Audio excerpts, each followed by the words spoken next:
నమస్కరోమి. దండం పెట్టుకోండి. వాంఛాఫలసిద్ధిరస్సు పుత్రపౌత్ర విద్ధిరస్సు ధనధాన్యాభివృద్ధిరస్సు దీర్ఘ సుమంగళి భవ.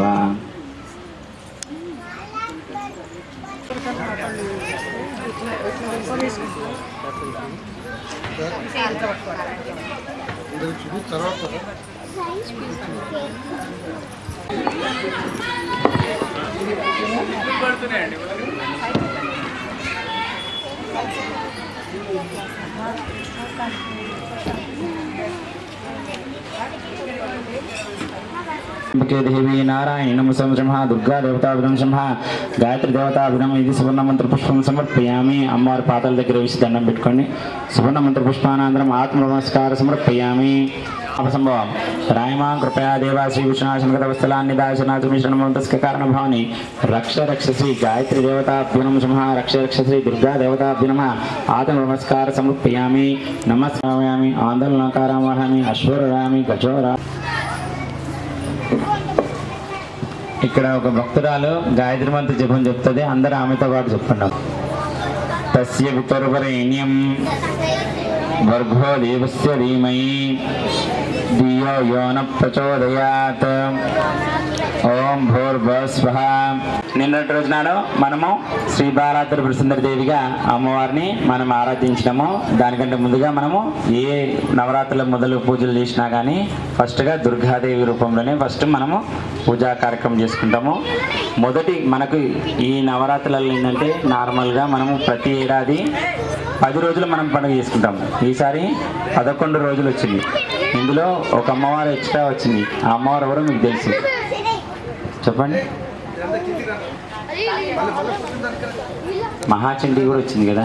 కాత్యాని నథింగ్ బట్ లలితా త్రిపుర సుందరి దేవితో అమ్మవారు సింహముఖంతో రౌద్ర రూపంతో ఉంటుంది మహాచండీ అనే రామ. అవునా?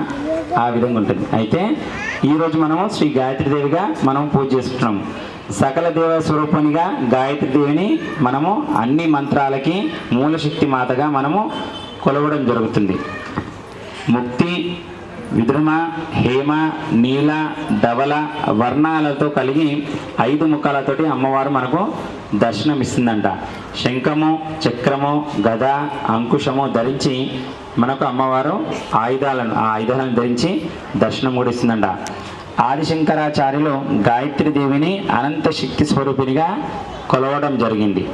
ప్రాతకాలంలో అమ్మవారు గాయత్రి గాను, ఉదయం వేళలా మనకు గాయత్రి గాను, మధ్యాహ్న కాలంలో సావిత్రి దేవిగా, మరియు సాయంత్రంలో సరస్వతిగా. అంటే ఇప్పుడు మనకు అమ్మవారు మనకు గాయత్రి మంత్రం జపం చేస్తున్నామంటే ఇది ఎవరికి పోతుందంటే సరస్వతి దేవికి గాను మనము పూజ చేస్తున్నట్టు అవుతుంది. అయితే ఈ గాయత్రి జపాన్ని ఎవరైతే ఈ అమ్మవారిని కొలుస్తారో, ఉపాసకులు ఆరాధనలు చేస్తారో వారికి అనంతమైన శక్తి అంటే మనోవికారాన్ని తొలగిపోయి ఆ గాయత్రి మంత్రం ఎవరైతే జపం చేస్తారో ఎవరు వాళ్ళని స్వాధీనం పరుచుకోలేరంట. అటువంటిది శక్తి ఈ గాయత్రి మంత్రంలో ఉంటుందంట. అయితే అమ్మవారు ముఖంలో అగ్ని ఉంటుంది. శిరస్సులో బ్రహ్మ, హృదయంలో విష్ణువు, శిఖం పైన రుద్రుడు కొలువై ఉంటారని చెప్పి మన పురాణాలు చెప్పడం జరుగుతుంది. గాయత్రి జపము చతుర్వేద పారాయణం చేసిన ఫలితాన్ని ఇస్తుందంట. కేవలం మీరు ఇప్పుడు 5 సార్లు గాయత్రి మంత్రం జపం చేశారు కదా, చతుర్వేద పారాయణం అంటే 4 వేదాలు చదివేంత ఫలము మనకి గాయత్రి వేదం ఉంటుంది. కాబట్టి ఈ గాయత్రి జపం కనుక మనం చేసినట్టయితే, అంటే నిత్యం మనం చేసినట్టయితే 4 వేదాలు ఉండే బలము మనకు కలుగుతుంది. అంటే 4 వేదాలే సమస్త లోకానికి చెప్పే నీతి బుద్ధి కానీ ఏవైనా కానీ 4 వేదాలనే ఉంటుంది. కాబట్టి ఆ యొక్క శక్తి మన లోపల ఉన్నప్పుడు ఎవరైనా కానీ మనల్ని వశీకరణ చేసుకోవాలనుకున్నా కానీ, ఎవరైనా భ్రమ పెట్టాలనుకున్నా కానీ అంత తొందరగా చేయలేము. ఇంకోటి, ఈ గాయత్రి జపం చేయడం వలన మనకి ఏం లాభం ఉంటుందంటే మిత భాషి తక్కువగా మాట్లాడడం కూడా మనకు అలవాటు అయిపోతుంది. మనసు ప్రశాంతంగా ఎంత ఆవేశం చేద్దామనుకున్నా కానీ మనకు ఆ ఆవేశం అనేది మన లోపలికి రాదు. ఆ విధంగా పూర్వం అంట ఒకసారి వినాయకుడు ఒక రాక్షసునంట మభ్య పెడదామని చెప్పిపోయిండు. ఆ రాక్షసుడు ఏం చేసిండు, సమస్త దేవతలందరినీ బందీ చేసిండు, అష్టదిక్పాలకులందరినీ బందీ చేసిండు. ఆ రాక్షసుడు అంతకుముందు ఏం చేసిండు, గాయత్రి మాతను ప్రసన్నం చేసుకొని తపస్సు చేసి అమ్మవారి దగ్గర నుంచి వరం పొందిందంట. ఎటువంటి వరము, నేను నిత్యము నీ పారాయణ చేస్తూ ఉంటానమ్మా, ఆ పారాయణ చేయడం వలన నన్ను ఎవరు ఆవేశం చేయకుండా ఏం చేయకుండా వాళ్ళందరూ నా ఆధీనం వెళ్ళిపోవాలి. ఏ విధంగానైతే ఎవరైతే తలుచుకుంటారో వాళ్ళు నా ముందు ప్రత్యక్షం అయిపోగానే వాళ్ళు నా ఆధీనం వెళ్ళిపోవాలి. నేను చెప్పినట్టుగా ఆ పని చేస్తుండాలని చెప్పి వరం పొందింది. అయితే నిత్యం ఆ రాక్షసుడు ఆ విధంగా జపం చేయడం వలన సమస్త దేవతలందరూ అతని ఆధీనంలో అయిపోయాడు. ఎందుకంటే ఇంద్రుడు అటువంటి వాడు కామక్రోధాలు కూడా లోభమైండు, అష్టదిత్వాలు కూడా కోపం ఉంటుంది. అలా ఆ దేవతలందరూ ఆ రాక్షసునికి ఆధీనం అయిపోయారు. వినాయకుడు సిద్ధి బుద్ధి ప్రదాయకుడు, ప్రథమ పూజ్యుడు కాబట్టి అతన్ని ఎవరు ఆధీనం చేసుకోలేరు. అయితే అష్టదిత్పాలకులు అతను చెప్పినట్టుగానే ప్రకృతి నడిపించేటట్టు అయిపోయింది కదా అని చెప్పి వినాయకుని పంపిస్తారు దేవతలందరూ. అందరినీ విడిపించడం కానీ వినాయకుడు పోతాడు. పోయేసరికి ఆ రాక్షసుడు ఏం చేస్తుంటాడో లోపల గాయత్రిమాల జపం ఉంటుంది, 108 మనకు జపమాల ఉంటుంది కదా, ఆ జపాన్ని చేస్తూ ఉంటుంటాడు.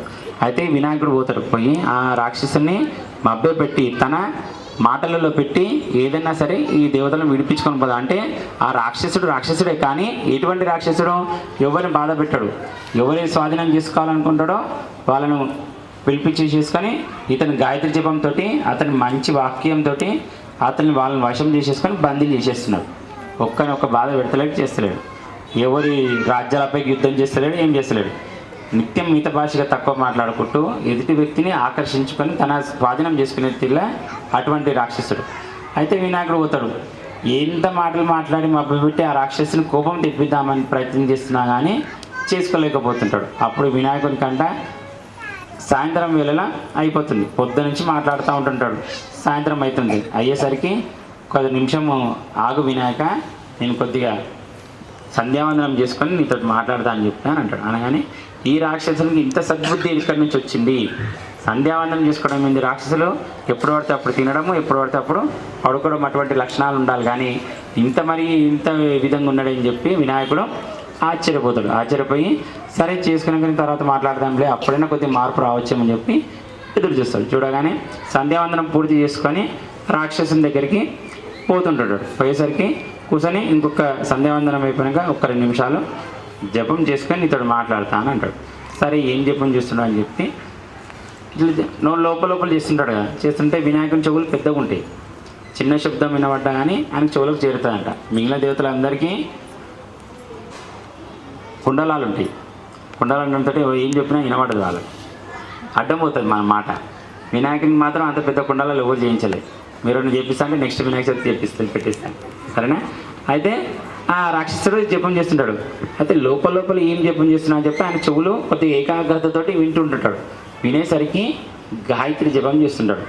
అబ్బో ఈయన గాయత్రి జపం చేస్తున్నాడు, గాయత్రి జపం చేసేవాడిని నేను వశీకరణ చేయలేను, మాటలలో పెట్టలేను. ఆ గాయత్రి జపమాల ఏదైతే ఉంటుందో అతని చేతులారా అతను తెంపుకుంటే కనుక ఆ జపం ఫలితం అంతా వెళ్ళిపోతుంది. యథావిధిగా కోపం అనేది వచ్చేసేస్తుంది. అయ్యేసరికి గాయత్రి మాతని శరణు కొడతాడు వినాయకుడే. అమ్మ నువ్వు ఆదిపరాశక్తివి, అన్ని మంత్రాలకి మూలధారినివి, నేను ఇతన్ని స్వాధీనం చేసుకోవాలంటే నీ సహాయమే నాకు కావాలని చెప్పి మనసులో అమ్మవారిని ప్రార్థన చేసేసరికి అమ్మవారు అంటుంది, నేను నీకు సహాయం చేస్తాను, ఆ జపమాల ఒక్కటి తెంపించేసేసి అని అంటాడు. నువ్వు ఆ ప్రయత్నం చేసి దానికి సహాయం చేస్తానని చెప్పి వినాయకుడిగా అంటుంది. అనేసరికి సరే అని చెప్పి ప్రథమ పూజుడు ఏ కార్యక్రమం చేయాలన్నా తనకు తాను కూడా పూజ చేసుకోవాల్సిందే, తప్పదు.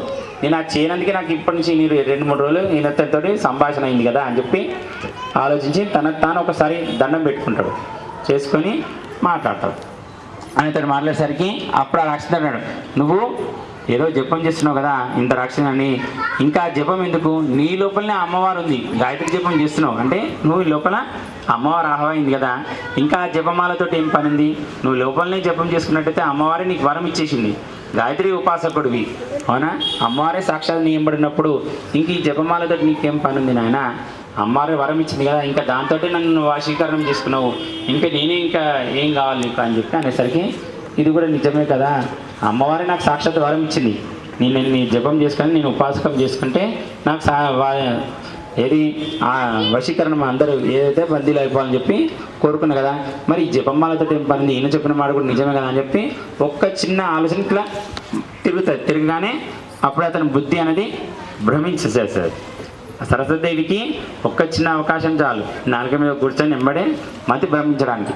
అమ్మవారు గాయత్రి దేవిల త్రిదేవి శక్తి రూపంలో అమ్మవారు కాబట్టి భ్రమించేసరికి వెంబడే ఆ జపమాలను తెంపేసేస్తారు. తెంపగానే సమస్త దేవతలందరూ విముక్తి అయిపోయి ఆ రాక్షసుడు మళ్ళా అదో ఫలానికి అదో గతకి వెళ్ళిపోతాడు.